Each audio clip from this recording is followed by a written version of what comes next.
I never planned to be a tech millionaire.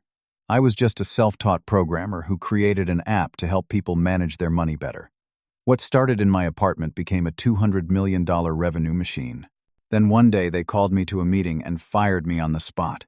They thought I would just disappear quietly. What they did not know was that I had built a kill switch deep in the code. Before we dive into this wild ride, let me know where you are watching from. Hit that like button and subscribe if you have ever been betrayed by someone you trusted. 9 years ago, I was just another 28-year-old software engineer trying to survive in San Francisco.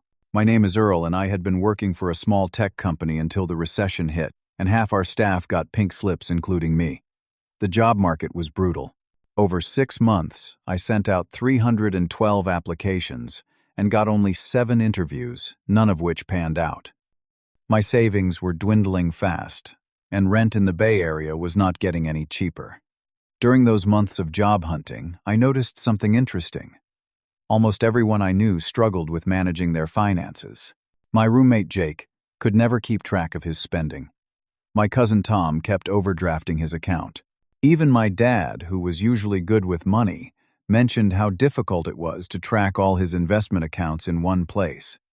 That was when the idea hit me. What if there was an app that could simplify personal finance for regular people? I had always been good with coding, but creating an entire financial application would require skills I did not have yet. So I locked myself in my apartment and started teaching myself everything I needed to know. Mobile development, database, architecture, security protocols, user interface design, you name it. For 3 months straight, I coded 16 hours a day, living on ramen noodles and coffee. By the time I had a working prototype, I was down to my last $2,000. The app was simple but powerful. It could connect to bank accounts, categorize spending, automatically predict upcoming expenses, and recommend small ways to save money. I called it FinFlip because it was designed to flip the way people thought about their finances. I started showing it to friends, and the feedback was overwhelmingly positive. But I knew I needed capital to launch it properly. Security audits, server costs, marketing. These things required money I simply did not have. That was when fate stepped in, or so I thought at the time. At a local startup mixer, I bumped into Jordan Maxwell, the CEO of TechVault Investments. He was tall, confident, with perfectly styled hair and a smile that could charm anyone. When I demonstrated my app, his eyes lit up in a way I would later learn to recognize as dollar signs forming. "This is exactly what the market needs," Jordan said, examining every screen with growing interest. "Simple enough for the average user, but powerful enough to make a real difference. Have you secured funding yet?" I admitted I had not, and within 20 minutes Jordan was offering me a deal, $2 million in seed funding, office space, and a development team to help me scale. In return, TechVault would get 40% equity. It seemed like a dream come true. The contracts arrived the next day, a stack of paper 50 pages thick, filled with legal language I barely understood. Jordan assured me it was all standard, and I was too excited and desperate to insist on having a lawyer review it. That was my first mistake. I signed on the dotted line and officially became partners with TechVault. The next 9 months were a blur of 18-hour workdays.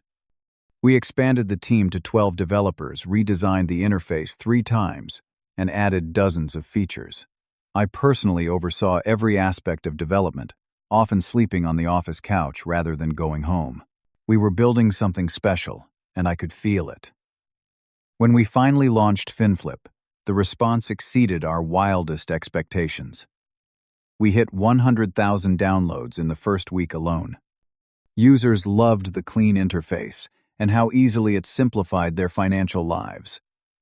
Money Magazine called it the financial app that actually works for regular people. We were on fire, but as the app grew, I noticed Jordan becoming more hands-on with decisions that should have been mine to make.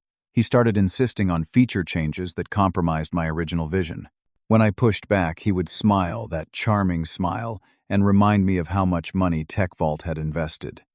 It was subtle, but I felt the first cracks forming in our partnership. 6 months after launch, FinFlip had 5 million active users and was growing by 20,000 new accounts daily. The Wall Street Journal ran a feature on us. Investment firms were calling Jordan daily, wanting a piece of the action. But something had changed in the office dynamic. Jordan, once my biggest cheerleader, now barely acknowledged me in the hallway. Our weekly strategy meetings became monthly, then stopped altogether. I was still doing the work, still improving the app, but increasingly felt like an outsider in my own company. Then came the meeting that changed everything. Jordan called me into the conference room on a Monday morning. Sitting next to him was a woman I had never seen before, with razor-sharp bangs and a power suit that probably cost more than my monthly rent. "Earl, this is Amanda Lawson," Jordan said without looking up from his phone. "She is joining us as the executive director of the FinFlip project, not the CEO. Not even the COO. The executive director, a title that meant nothing and everything all at once." I shook her hand, noticing her grip was unnecessarily tight, like she was establishing dominance. "I have heard so much about you," Amanda said with a smile that did not reach her eyes. "I cannot wait to take FinFlip to the next level." Over the next few weeks, I was systematically pushed away from decision-making. My meetings with the development team were rescheduled, then canceled. New features appeared in the app that I had never approved. When I asked questions, I was told these decisions came from above and were strategic pivots to maximize growth potential. One evening, while working late, I overheard Jordan and Amanda talking in the conference room.